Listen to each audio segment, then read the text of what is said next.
I guess this is as good a time as any, my wife said, her voice trembling just enough to sound meticulously rehearsed, but still betraying an awkwardness.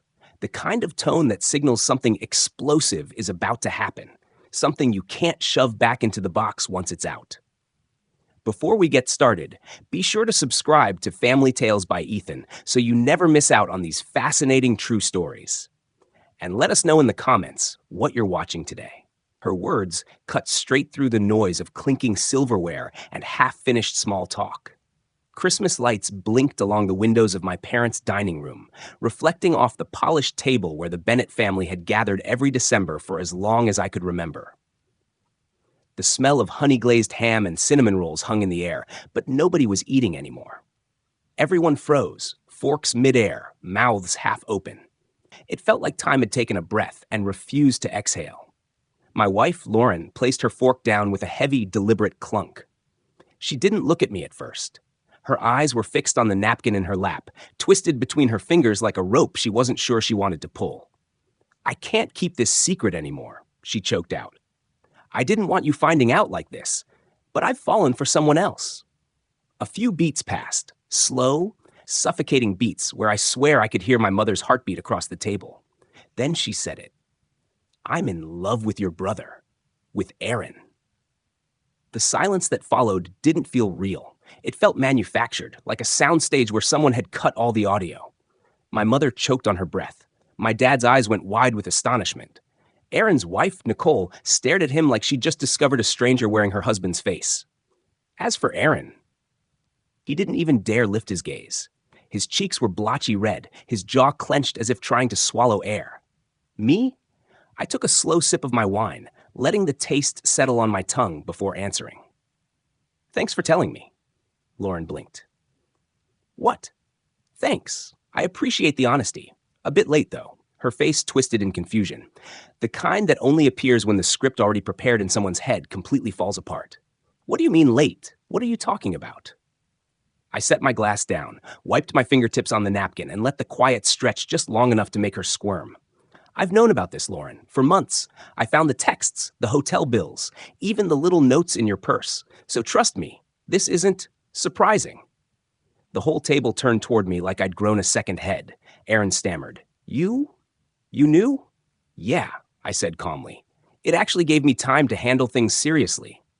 I reached under my chair and pulled out a folder I had placed there earlier. Thick, organized, full of exactly what I needed. I slid it across the table toward Aaron. It bumped his wine glass, making it wobble dangerously. "I'm buying out your share of the company," I said. "Everything's in there. Full valuation, 3 independent appraisals. You have the notice period outlined in our partnership contract to accept, or we move to a forced sale." My dad sputtered. "What in God's name is happening here?" I answered plainly and decisively. "Your younger son has been sleeping with your older son's wife. Also, he's been using company funds to cover hotel stays and dinners. The details are in the folder too." Nicole shot up so fast her chair crashed behind her. "Aaron, you used business money to cheat on me?" "It's technically both our money," I said, "but yes, about $8,000. I traced everything."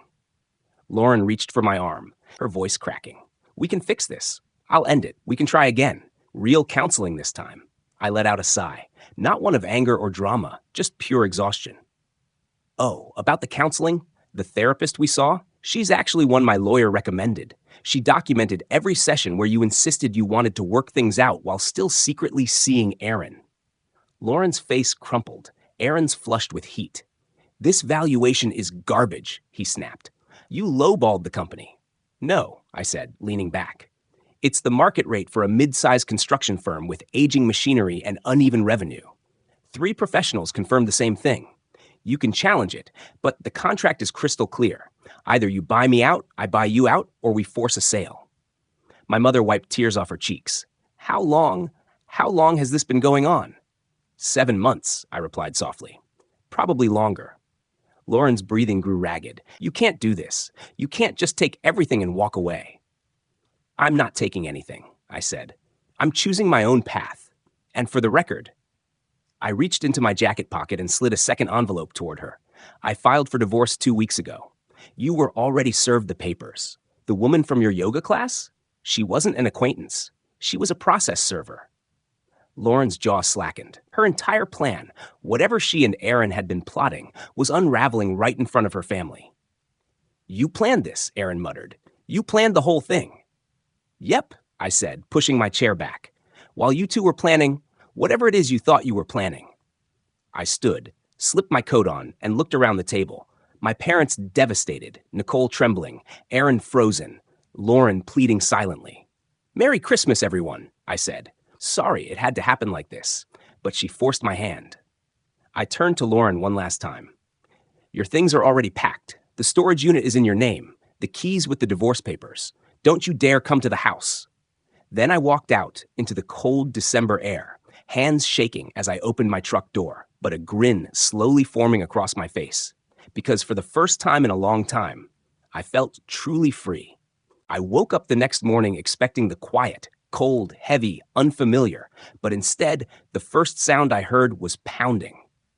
Not from my chest, though that was happening too. It was someone at the front door. I already knew who it was. The night before, after Christmas dinner had detonated like a grenade in my parents' dining room, I'd gone straight home, changed the locks, and slept like someone who'd finally stopped pretending everything was fine.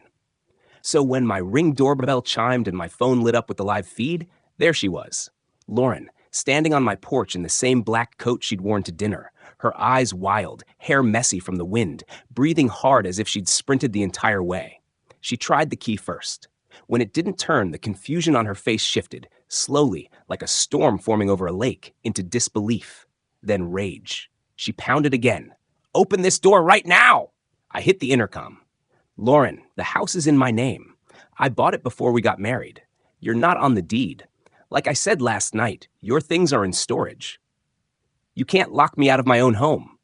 "It's not your home," I said, keeping my voice even. "Never was. And right now, you're trespassing." She didn't leave. Of course she didn't. People who spend months lying, sneaking, building fantasy worlds where they're the victim, they don't accept reality the first time it knocks. Instead, she started screaming. Threats, tears, promises, apologies, fury, confusion.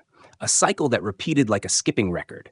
And somewhere down the street, Aaron's pickup truck was parked, half hidden behind a neighbor's giant inflatable snowman. He was early. I didn't know whether to be impressed or disgusted. After 10 minutes of shouting, I called the non-emergency police line. 2 officers arrived. The moment Lauren saw them, her entire demeanor flipped like a light switch. Tears, a trembling voice, a soft, broken whimper. She looked up at them like she was auditioning for a role. "He locked me out," she cried. "I have nowhere to go. My husband is punishing me." The older officer sighed and turned to me. "Sir, can you explain?" I handed over the divorce filing, the deed, and at his request, the folder of evidence documenting the affair. He flipped through the pages, his eyebrows rising. "Ma'am," he finally said, holding the documents up, "this property belongs solely to him. You need to leave." Lauren's voice cracked. "Where am I supposed to go?" The officer nodded toward the truck down the street. "Looks like you came with someone." She didn't look. She didn't dare. When the officers escorted her off the porch, I closed the door and slumped against it, exhaling a breath I'd been carrying around for months. Peace. Quiet. A beginning. It lasted 12 minutes. My phone exploded with messages. Mutual friends, her cousins, her Pilates instructor, people I barely knew. Most of them had heard only Lauren's version, that I was cold, emotionally abusive, controlling, that I pushed her away, that I had done something to drive her into someone else's arms. To all of them, I sent the same reply. Lauren had an affair with my brother for months. She lied in counseling, used marital funds for hotel rooms, and manipulated everyone around her. I filed for divorce and moved on. If you want to support her, go ahead. I won't be part of it. Most went silent. A few doubled down with Hallmark cliches about forgiveness and marriage being hard. I blocked them. I didn't have the energy to explain moral basics to adults. Late afternoon, my parents called. My mother answered first, still crying. "I don't know what to say," she whispered. "I don't know how this happened." My dad's voice came in, gruffer, exhausted. "Your brother wants to negotiate the valuation." "Not happening," I said. 3 independent appraisals. That's the number. He says he can't afford it. Then he accepts my offer, I replied, or we force a sale. Those are the only options. Dad hesitated. This is family, son. No, Dad, I said quietly. Family doesn't steal from you, doesn't lie to you, doesn't cheat with your spouse. That's not family. That's betrayal. The other end went silent. Mom finally whispered, she's telling people you were distant, that you pushed her away emotionally. She can say whatever she wants, I said. I have screenshots of texts where they make fun of me, emails coordinating when to meet when I was out, hotel receipts, everything documented. Send them, Dad said, his voice harder now, all of it. So I did. And that night when they finished reading, they didn't call back. They didn't need to. I knew where they stood. The next day, the war shifted fronts. My brother, who had apparently decided that humiliation wasn't enough punishment and he wanted a full collapse, showed up at one of my job sites. I was meeting with a contractor, a guy named Willis who worked with us for years and genuinely liked Aaron once upon a time. Aaron stormed up, face red, breathing uneven. We need to talk. Not here, I said. This is a job site. You're really going to do this? He hissed. You're going to destroy everything we built over her? I laughed, not mocking, not loud, just tired. Over her?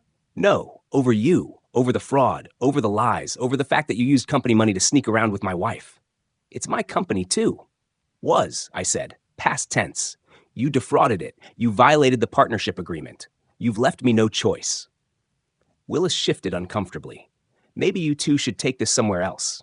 Aaron ignored him. You're tearing this family apart. No, I said. You did that the moment you started sleeping with my wife. I'm just cleaning up the mess you made. He shoved me. Not enough to knock me over, but enough to make Willis step in between us, hands raised.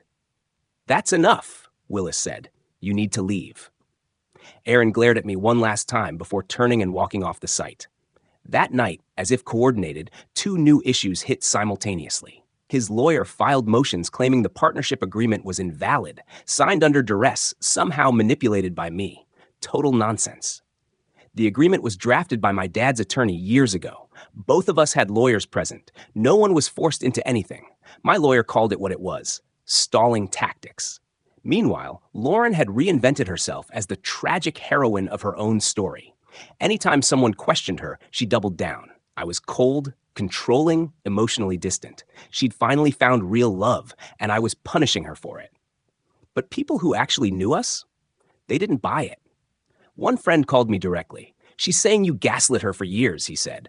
But we all saw you two together. None of that lines up. Yeah, I said. That's usually how lies work. My therapist, the one my lawyer recommended, submitted her formal notes to the court. Every session documented Lauren's lies, her lack of remorse, her refusal to stop the affair even while claiming she wanted reconciliation. The foundation of her story was cracking. And in the middle of all that chaos, lawsuits, accusations, screaming voicemails, emotional boomerangs, I realized something. I wasn't angry. Not anymore. I was focused, steady, almost calm. Everyone around me was unraveling, but I had already done my grieving months earlier, the night I first found their messages and realized my marriage had ended long before Christmas dinner. This phase? This was cleanup. And I was very, very good at cleanup. 2 days later, cleanup took a different shape. My lawyer called at 7:14 a.m., early enough that I knew it wasn't routine. We need to meet, she said. Today. By noon, I was sitting in her office while she slid a stack of papers across the polished oak desk. Aaron's lawyer reached out, she said. They're proposing a settlement conference. Already? I asked. He must be desperate. She gave a dry smile. He is, and his story is unraveling fast. Apparently, the moment my therapist's notes hit the system, and the moment the company accountant submitted her affidavit about questionable expense patterns aligning with personal rendezvous, their side panicked. The fraud angle wasn't holding. The signed under duress claim wasn't landing. And the screenshots my parents received? My mother, bless her once naive heart, had forwarded them to everyone in the family chat, including relatives Aaron had bragged to for years. So now his lawyer wanted to talk before things got irreparably hostile. Too late for that, but fine. Business was business. We scheduled the conference for Friday. But of course, the universe, or karma, or just predictable human stupidity, had other plans. Thursday evening, I got a call from an unknown number. I shouldn't have answered. I knew better. But curiosity can be a dangerous thing. When I picked up, the voice on the other end was familiar, shaky, strained. Please don't hang up, Aaron said. I didn't speak. He took that as permission.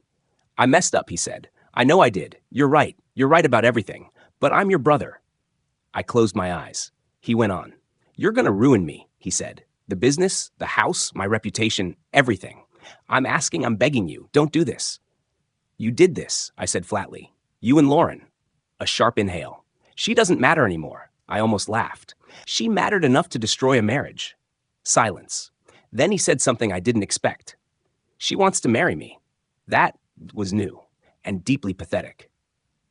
She thinks I'm going to leave you high and dry, he continued, his voice cracking. She keeps saying we should start fresh, that you'll get over it eventually. I exhaled slowly. You cheated with her for months, Aaron. What did you think would happen? That I'd pat you on the back and give a toast at your wedding? He didn't answer, just breathed, shaky, small, defeated. I need help, he whispered. Financially, emotionally, everything is falling apart.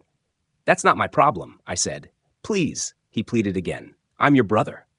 No, I replied firmly. You used to be. I hung up. He didn't call back. The next morning, as if she had some sixth sense for when to make things worse, Lauren sent me a text. Lauren, you don't have to be cruel. I'm willing to be civil if you stop attacking me. I stared at the message for a long moment before typing only one word, me. Blocked. I meant it. I hit the button, and in that incredibly small, mundane action, something so simple it felt stupid, I felt lighter, as if one more thread tying me to that mess had finally snapped. Friday came fast. The settlement conference was exactly what I expected. My lawyer was sharp, focused, surgical. Aaron's lawyer was defensive and sweating through his collar. Aaron himself looked like a man who hadn't slept in days. He didn't make eye contact. The proposals flew back and forth. Assets, timelines, valuations, responsibilities, restitution. By the time it was over, one thing was painfully clear. Aaron wasn't in a position to negotiate. He was in a position to surrender, and he knew it. We adjourned with a preliminary agreement, one that protected the business, protected my assets, and ensured he couldn't quietly siphon anything off while the divorce unfolded.